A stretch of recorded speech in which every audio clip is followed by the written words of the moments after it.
Check, check, check.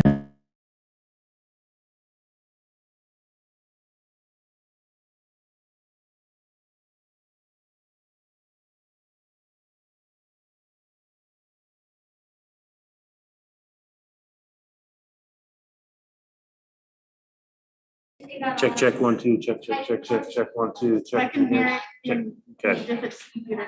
Alright. And I knew like.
Heard. You guys hear us okay?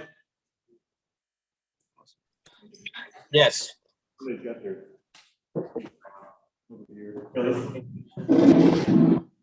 Yeah. Hey Jill, try talking to see if they can hear you online. More or no, it's not morning. What do you mean? Can you hear me? Anybody? Mary Kay, can you hear me? We can hear you, it's just really muffled. Make sure we're using this microphone.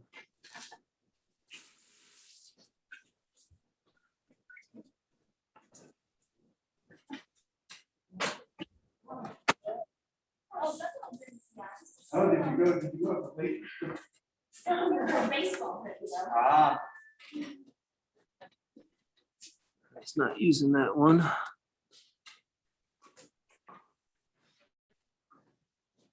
Check.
There we go. That should be better.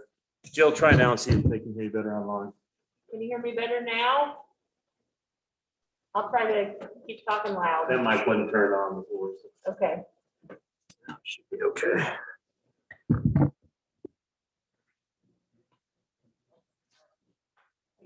Howdy. All right, we ready? All right, well, we're going to go ahead and call this work session to order. Just a couple of discussion items tonight, the CG Junior Senior High School course scheduling conflict and future board meeting locations. We'll start with course scheduling conflict.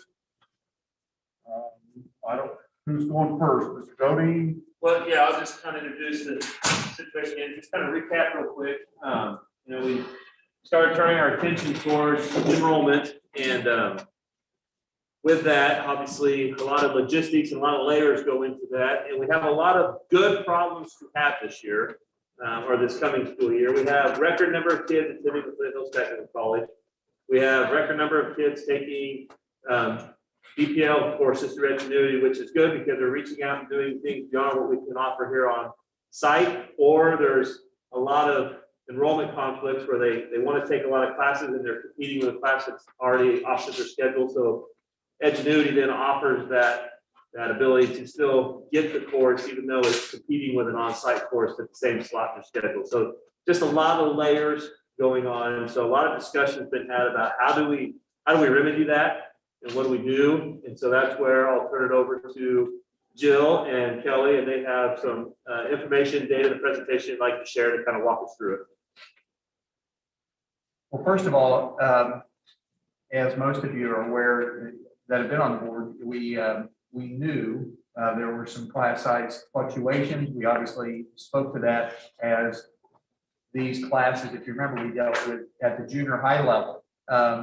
As those students, and we adjusted our schedule. We're now in that second year of the junior high schedule being established, and it's worked quite well. However, as we'll show you here in a little bit, and again, it's not that this was necessarily unpredictable. When we started the junior senior high school, not that we planned it that way when we started that first year of junior senior high school, but the first year, the two smallest classes in the district were in the 7th grade and 8th grade at that time. That 7th grade class is the class of 2021 that is now moving out. So that's the dynamic that's happening. Our high school schedule, our high school numbers are going to increase. And they're going to continue to increase over the next couple of years, as those, especially as our two largest classes, which right now sit in our current 7th and 8th grade. So we've been able to handle that dynamic at the junior high level.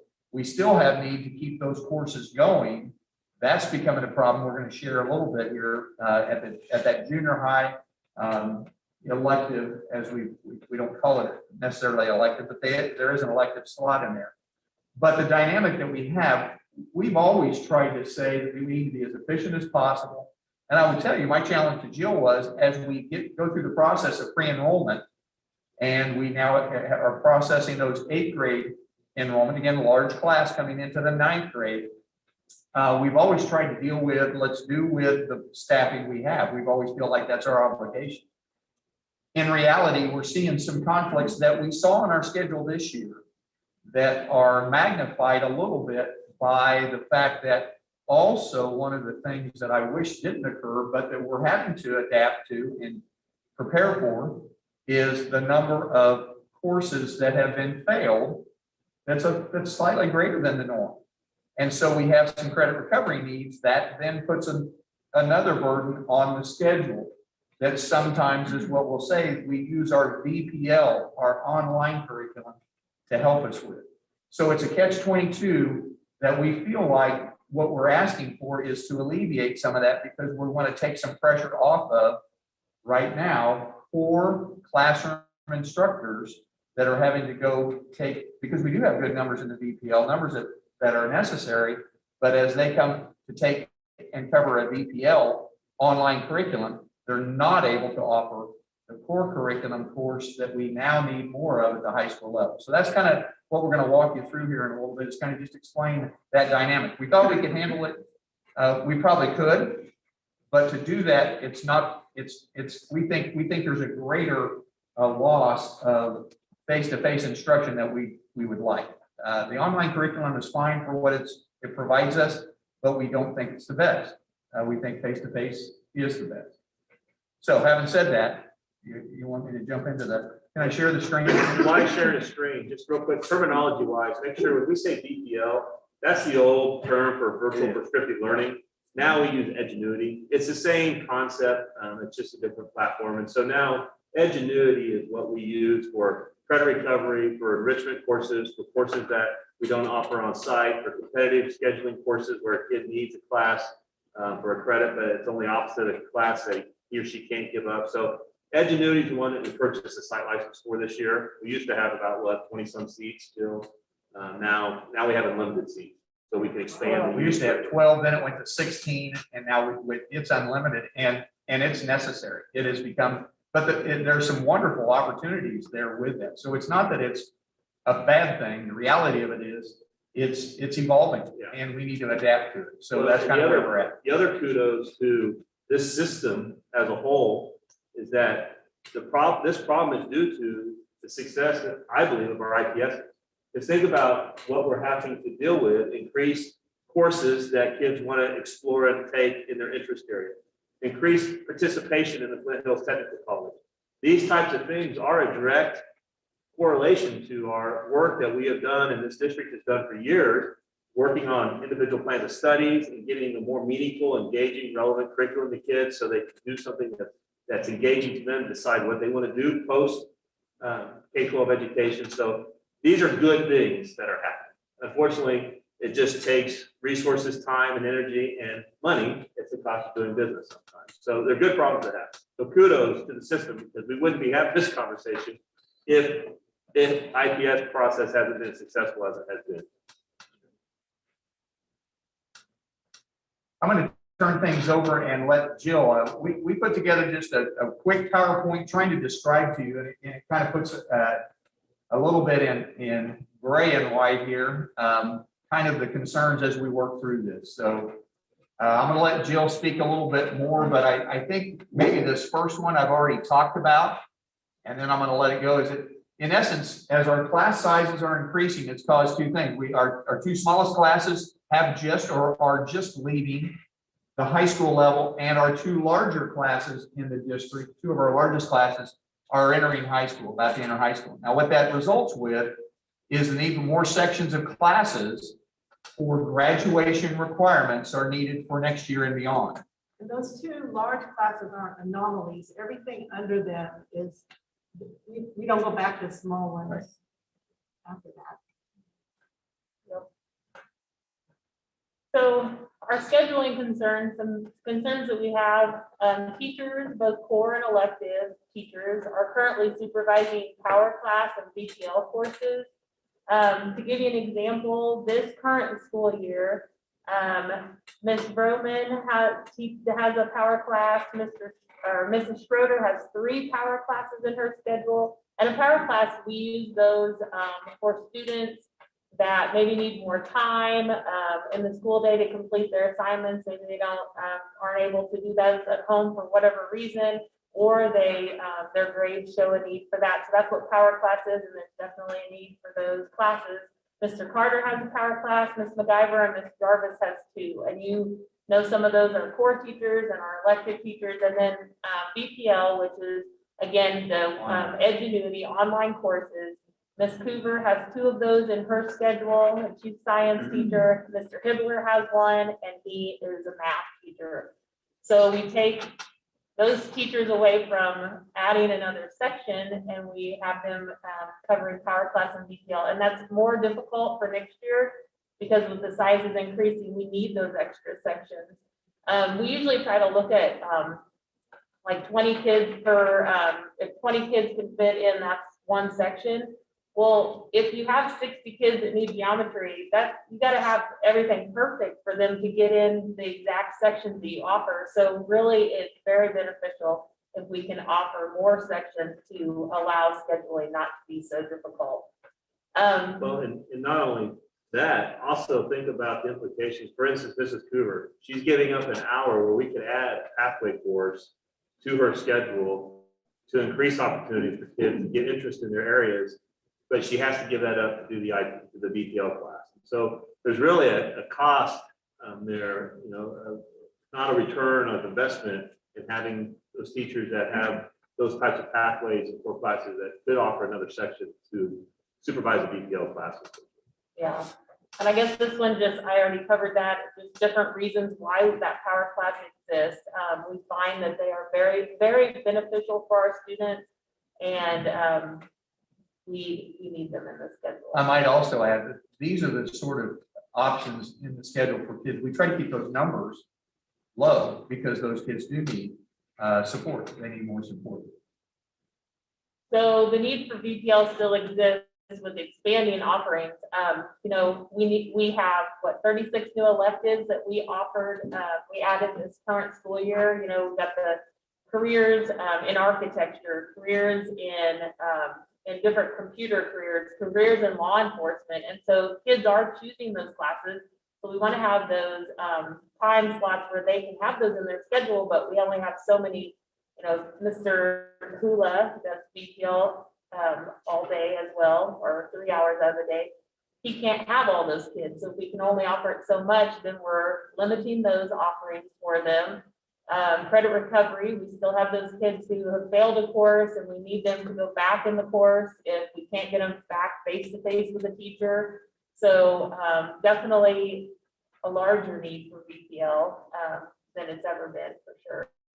And it helps us resolve scheduling conflicts. Everybody has to take world geography. Well, Mr. Carter can only offer so many sections of that. So if they don't get it, they could take it there. But again, goes back to, we have one hour of the day, he's doing a power class. That could be another section, and we could get kids face to face, because that's better. Flint Hills Tech kids, they have really unique schedules. It's hard to schedule them.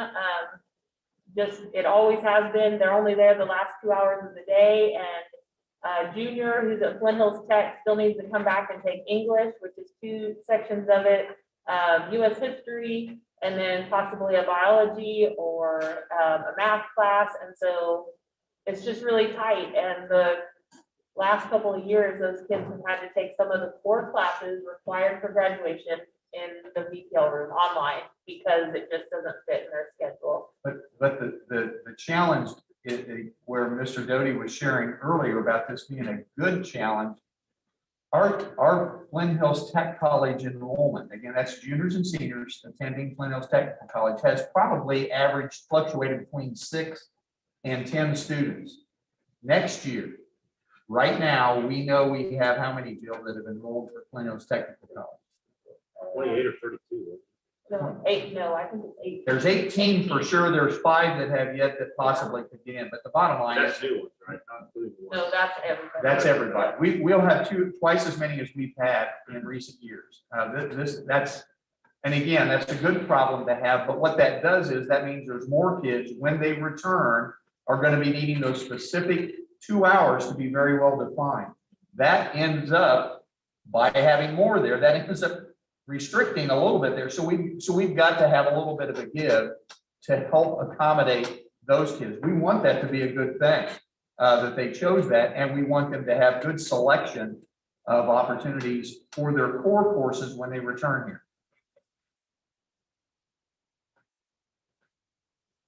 So what are some things that might happen if staffing were to stay the same? The Flint Hills Tech program, minimize that enrollment, or if we're not able to have it because it's just too difficult to get those kids what they need to graduate from high school.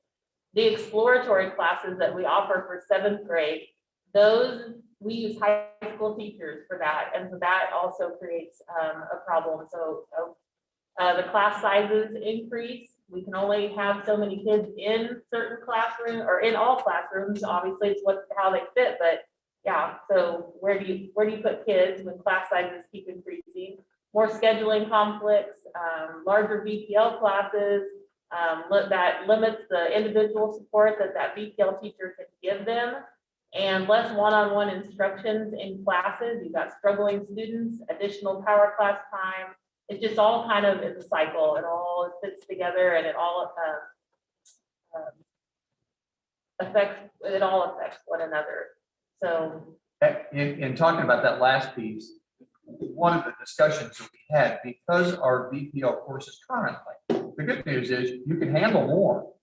But the problem with handling more is the supervisor there that may be able to provide individualized instruction or support can't do that with the numbers that we have. So we actually have a course this year that a good majority of it has been housed in the auditorium because it's the only place that could reasonably hold them. The problem with that is the support for the individual kids who are in it, who may need, whether it may not be taking a core course, but those that are, that we're not able to provide them the support just because of the pure numbers.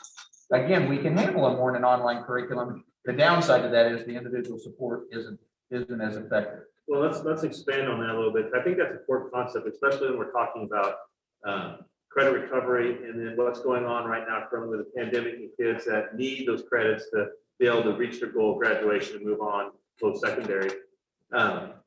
We know, obviously, Edgenuity works. Just kind of a quick recap. It is a video platform, so a student logs in. There's a video lesson that goes along with it. So it's an asynchronous type platform where they learn on their own and they go and they do things on their own.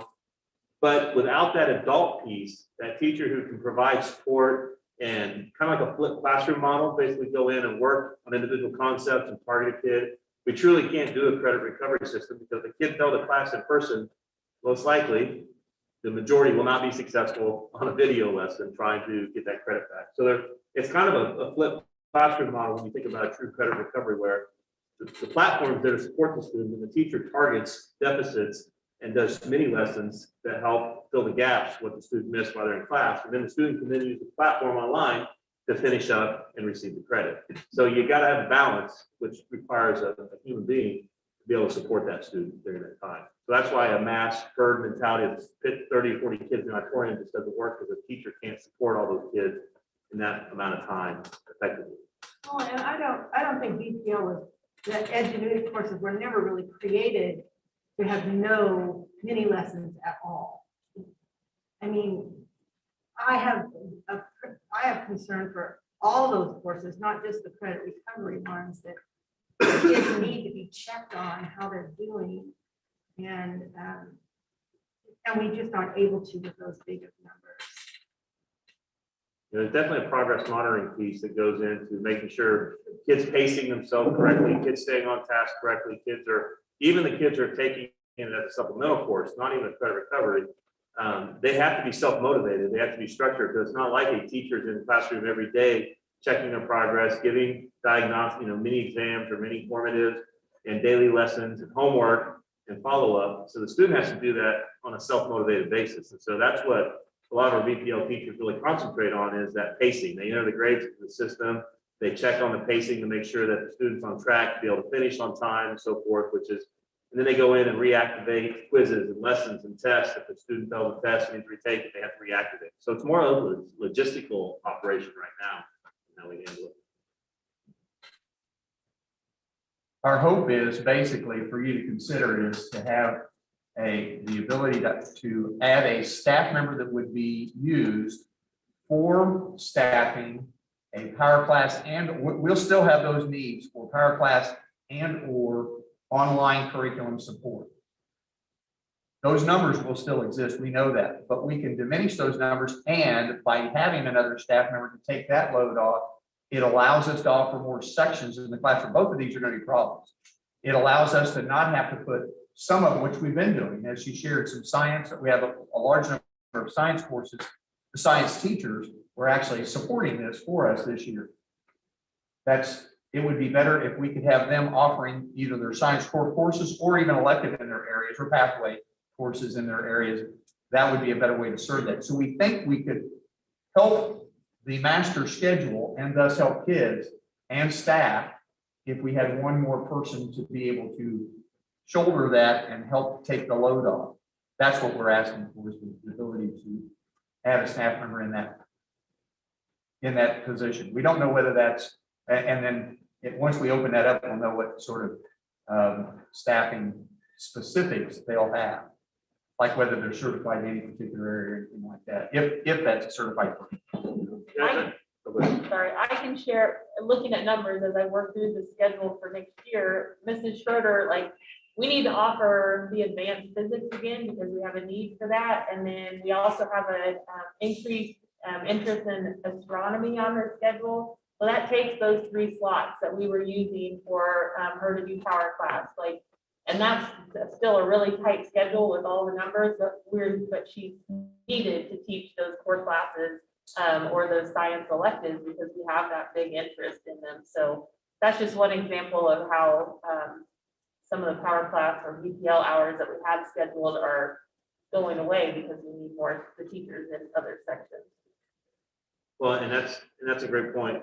You hate to limit. I mean, that's the whole goal, is offering opportunities, right? So, but we have to offer them within our means. So that's what this conversation, when we talked about it in our meetings, were what type of staff member is this? And that's why I kind of alluded to it as a utility player in a baseball analogy. They could be in a power class one day, they could in a schedule, and then they could be running VPL courses. They may be doing something totally different in a certified situation in the classroom, depending on what their certification is. And so it's beyond what an aide type position could do. It needs to be, to do it right and to do it well, it needs to be a certified staff member that's licensed based on what we're going to be asking them to do with kids. So they can provide intervention work in certain areas, they can provide credit recovery work in certain areas. It kind of gives that utility person for Jill when she's scheduling to say, okay, what is our need this try? And the need may shift. It may be a power class need, and it may shift to a VPL need, it may shift to a MTSS need, it may shift to a seminar need, it may shift to a specific content area need. And it gives her some of that flexibility then to take that schedule and shuffle it up and put this extra person in there. And you think, well, does one person really make that big a difference? But in a high school schedule, it really does, because those slots then open up and allows her to play with more flexibility in how she arranges those to make sure maximum kids are getting their choices on where they need to be in that schedule without the conflicts across the board. So we're looking at it from more of a standpoint of a certified staff member and not an aide position. Now, the $1 million question is the money, right? I mean, we all know the climate we're in. And obviously with things going on in Topeka, we sometimes never know what the financial situation may be for K-12 education until they sort it all out in the end. So the timing for this, I think, couldn't be better because of our ESSER dollars. So again, I don't want to keep going back to ESSER because ESSER is one-time money. And once it's gone, right? But we do have a substantial amount of ESSER dollars coming in that this fits the need for what exactly ESSER should be used for, as from the academic standpoint. So I think we can definitely justify the use of ESSER funds with the State Department of Education for this type of position. It buys us a few years to see where we're at, and then it also then gives us time to evaluate what happens to our enrollment. It gives us time to evaluate what our priorities are budgetarily. If we decline in enrollment and we get cuts with PICA, then we have to sit down and have the conversations on an ongoing basis, starting now, about where do our priorities lie. You know, I think this position, at least to me, in our conversations, lies pretty high because it affects opportunities for kids, right? So then we have to have some of those conversations down the road. If funds aren't here for this position, where do we supplant the budget in order to create funds for this position?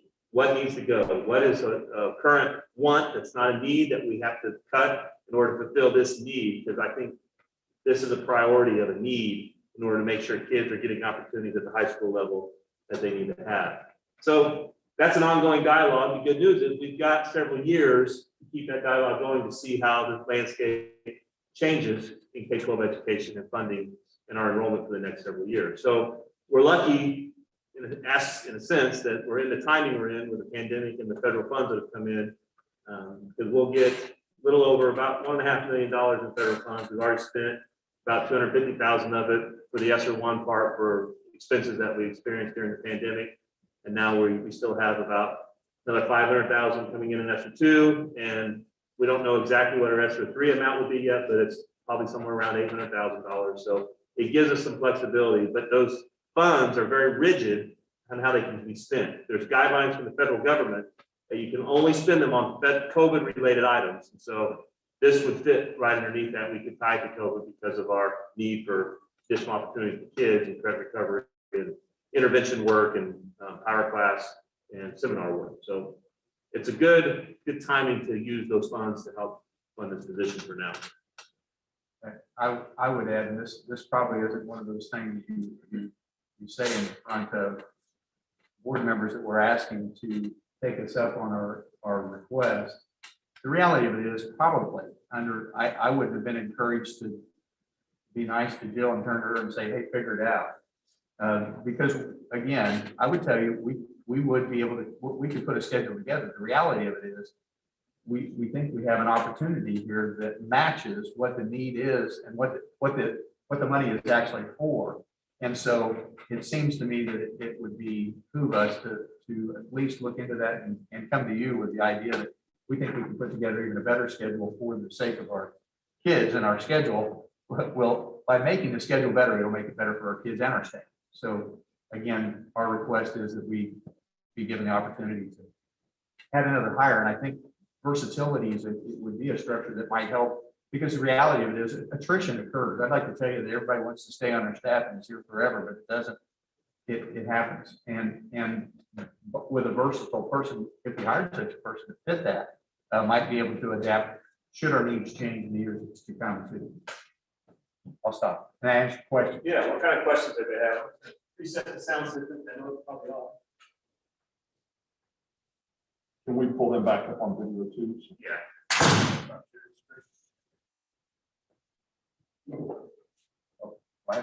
Yeah, just stop screen share. There you go. Thoughts, questions, comments?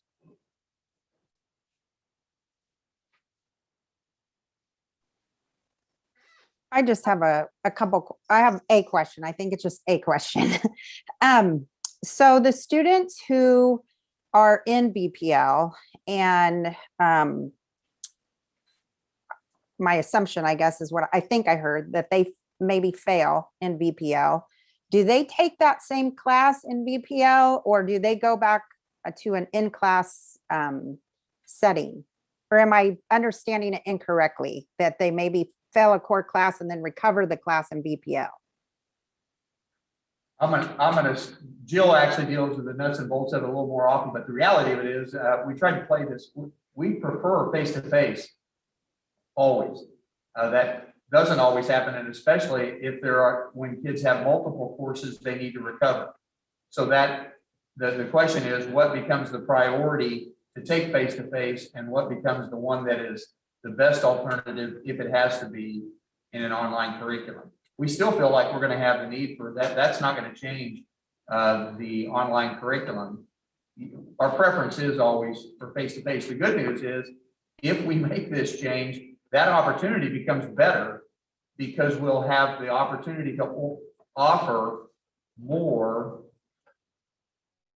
core curriculum sections than we currently have. And let me expand. I think there's a terminology gap we need to make sure we clarify. So I know you're like me, Mary Kay. When I taught in a different school district, credit recovery meant I was recovering the credit for what I failed. So like if I failed geometry, I would go enroll in a BPL class and I would get the geometry credit back by covering those standards. How we kind of use it, and that's kind of the model we're talking about for summer school right now, in a credit recovery model. But typically credit recovery at the high school is recovering the math credit, not the course. Let's say that students failed geometry twice, and there's just no way they're going to pass it. Jill may then enroll them in a financial math or some sort of credit through VPL, then that they can still get that credit that's required to graduate because they've exhausted the resources to be able to try to pass it on site. So it's not the credit recovery in the sense of I failed geometry with a 55% because I missed standards 1, 2, and 3, and I go online and I complete standards 1, 2, and 3, and then I get the credit for geometry. During the trimester, it's more they replace that course with what the student couldn't pass, so they could recover that credit that they need to graduate. Does that help clarify it a little bit?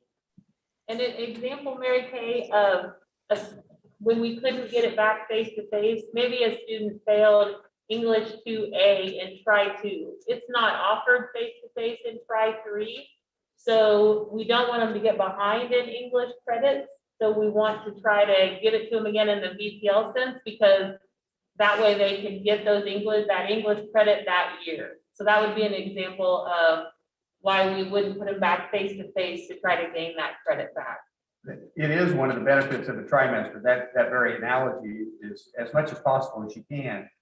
We try to have course offerings, let's say for the first half in both the first and second try when possible, and for the second half in both the second and third trimester, so that kids don't necessarily have to be retaking or recovering credit in an online curriculum if possible. The first priority is to do it face to face if we can.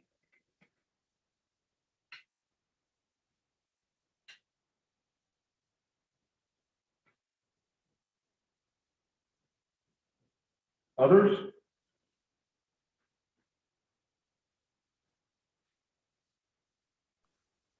I'm just going to say, I guess, a fear I'm holding. I don't know that it's a question, but a fear I'm holding as I'm listening to this is that I don't want it to become just a person that's managing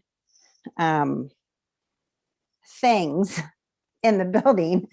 And so I guess I would hope and that possibly a clearer job description comes at some point for whoever this is going to be, and possibly some data around what the specific needs are for the building, so that we hire someone that could maybe possibly help that intentional need, if that makes sense. Absolutely. And I think that's the purpose of asking for a certified instead of a license, an aid, because of the multifacets that go into it, because every semester changes. For like one semester, one try, I think Jill shared with us in our meeting previously that it was a math department heavy because the way the schedule worked out, some of the math teachers, I think Mr. Hibbler had to cover more BPO classes because it's the way the scheduling worked out. So every try, it kind of, the deck gets shuffled up and it's redone. It's just based on what the needs of the kids are at that time.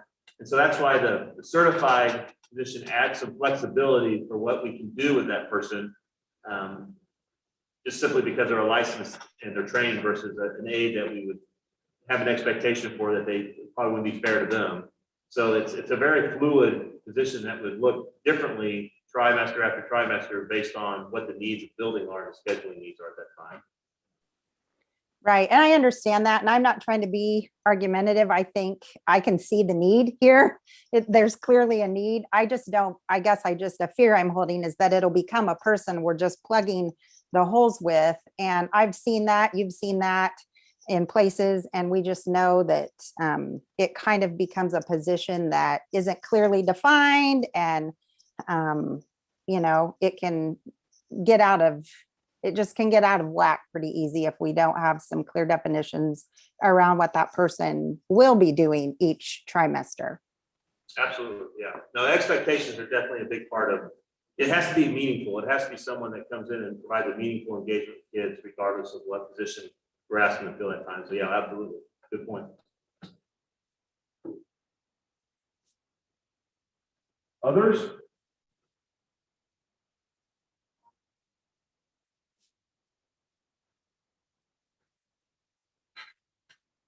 And again, this is just a work session, so no action tonight. I wanted to have Jill and Kelly present this to you all tonight. That way you have some time to digest it and think about it, work through it before we have our meeting on Monday. Ask questions, shoot us emails with questions, and we can continue the dialogue on Monday.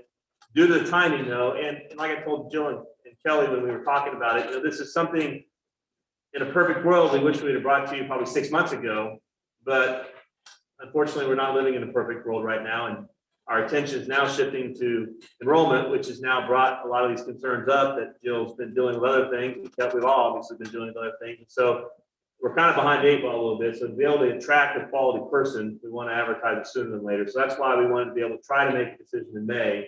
So it still gives us some time to go out and find a quality person for the position, as opposed to waiting until June or July. So I apologize for the short notice. I appreciate the flexibility and everybody be able to meet tonight so we can at least lay out some of the groundwork for what's going on here and give you some time to digest it before Monday's official board meeting. So don't hesitate to send emails with questions or whatnot, call, whatever it is, and continue to digest it before Monday's meeting. We'll continue the conversation on Monday.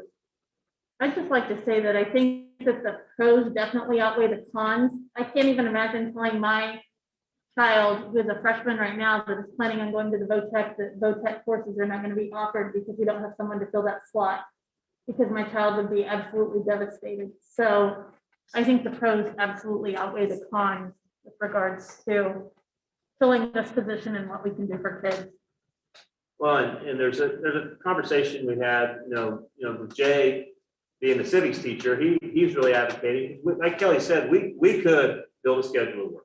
With some collateral damage to it, but like moving all of our civics courses to online for the junior high, we could do that, freeze up with Mrs. Howe.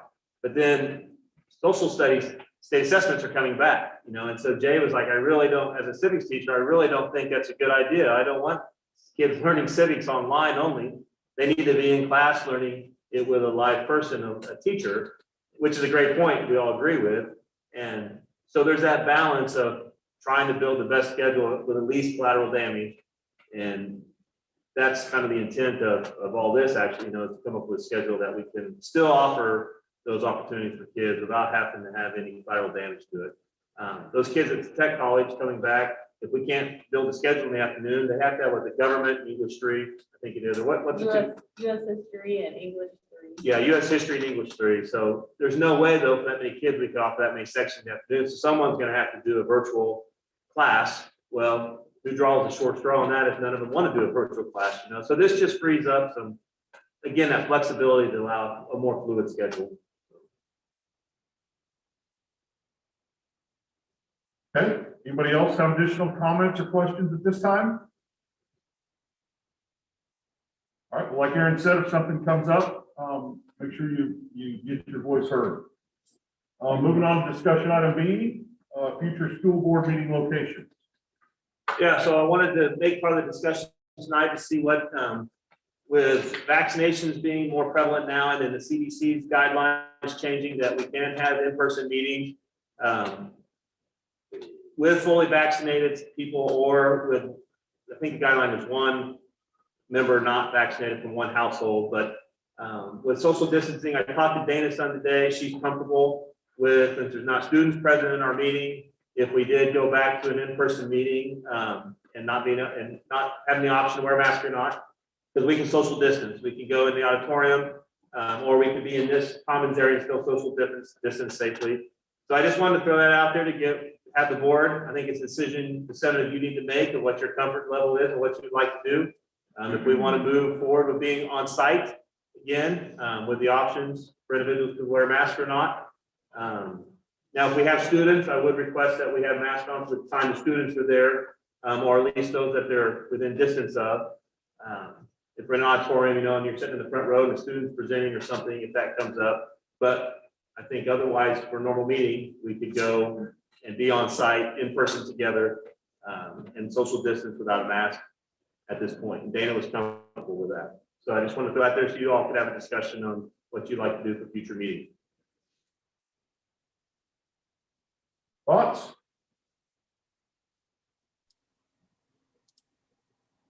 I'm definitely in favor of that. I think that would add quality to our meetings for sure.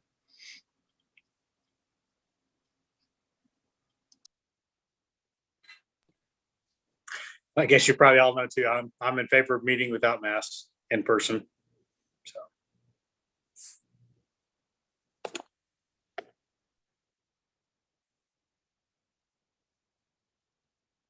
Others?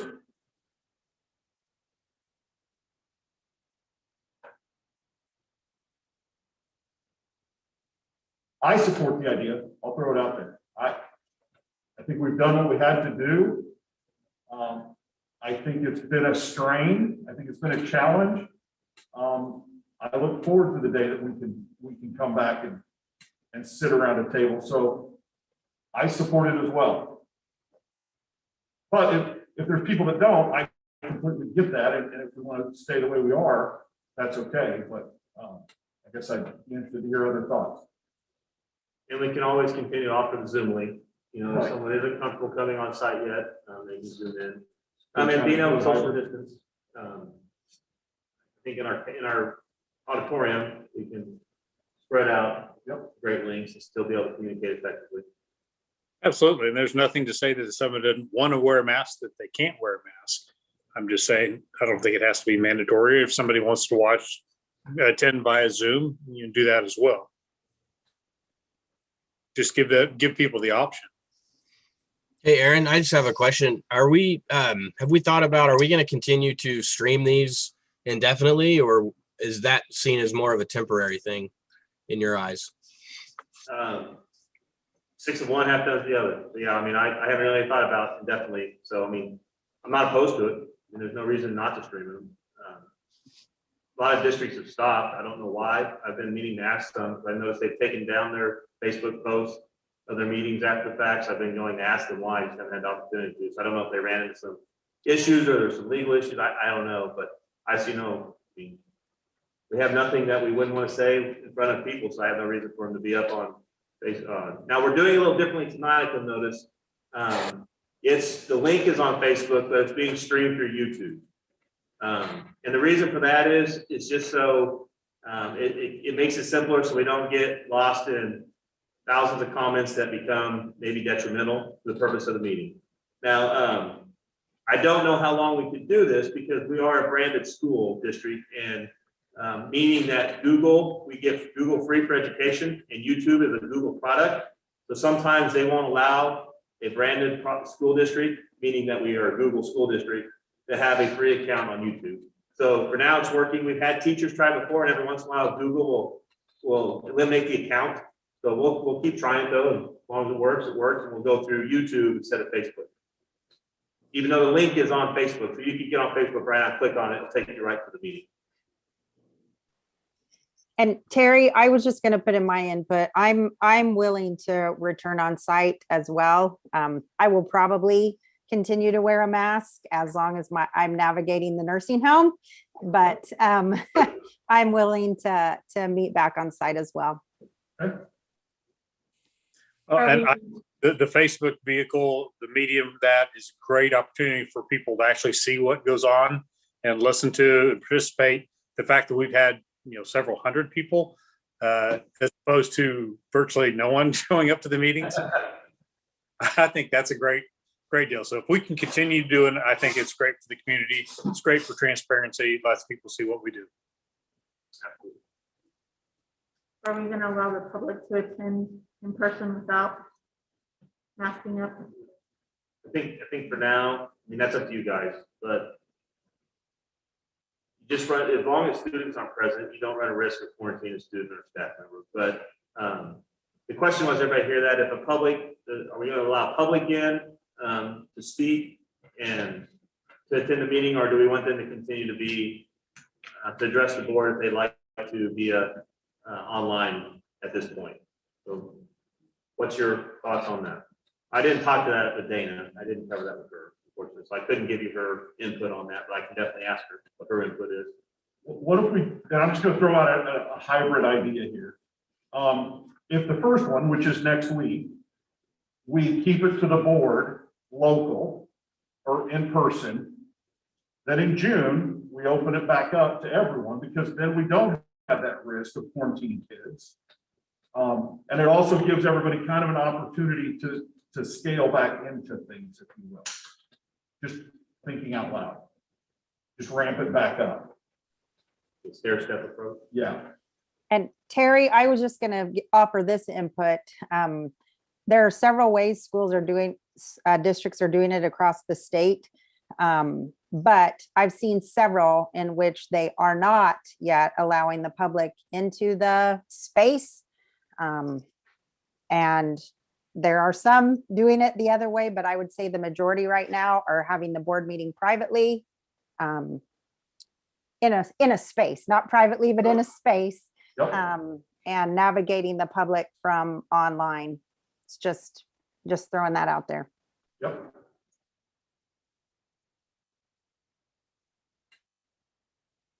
Is everybody okay with that method for the May 10th meeting?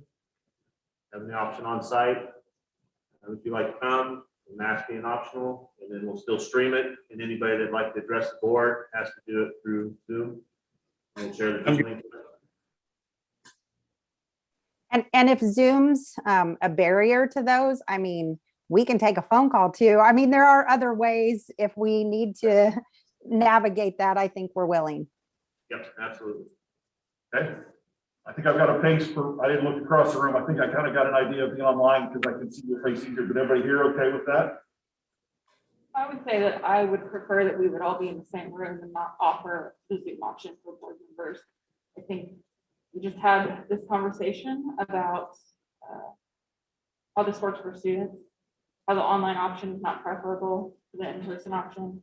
Or we know that the detriment to communication, to building a team, all sorts of things like that. And I would like for us to all be in the same place, to make eye contact, to foster conversation, all of those things that help people work together and get to know one another and be human. So I would prefer that we would meet together in person.